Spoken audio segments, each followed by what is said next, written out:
To whom it may concern, I am a work in progression, and I think I've done it again. Put myself first.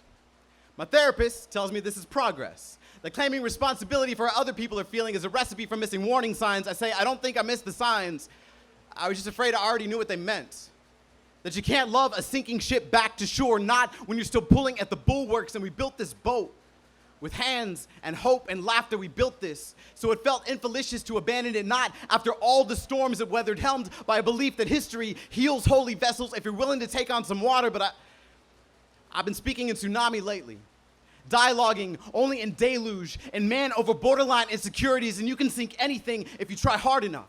Or if you don't realize what drowning looks like, and I kept missing the presage. She was asking for air, I was searching for new depths, we were bound to capsize, to sink, and I'm not sure what's worse. Destroying a beautiful thing, or knowing you are always the anchor. Weighing down anyone foolish enough to think that they could float a relational deficit, that they could bottle a message I wasn't ready to read yet, and I took up shipbuilding because I was tired of being a heavy thing.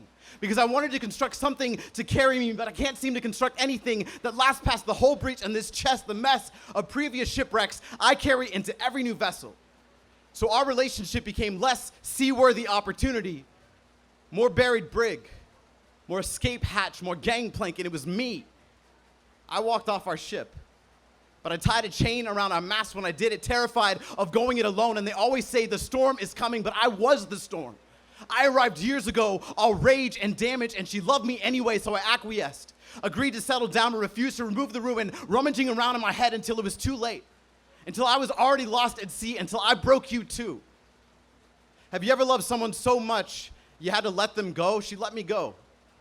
Did it in such a way that I loved her even more afterwards, but now the words too much keep playing in my head because whenever she would tell me what I meant to her, those words would always follow her answer like she always knew loving me would be more than she bargained for, to whom it may concern.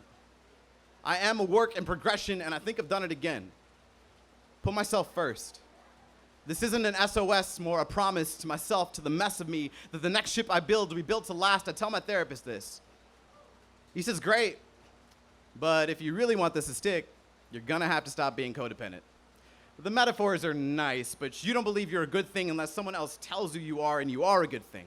But no ship will ever outlast the storm of you until you believe that too. I say, damn it, I'm trying to turn this tragedy into something beautiful. He says, exactly. Stop needing relationships to show you that what you do has meaning. I'll say it again. You are a good thing. Now let's end this session of a poem so you can start writing a new one.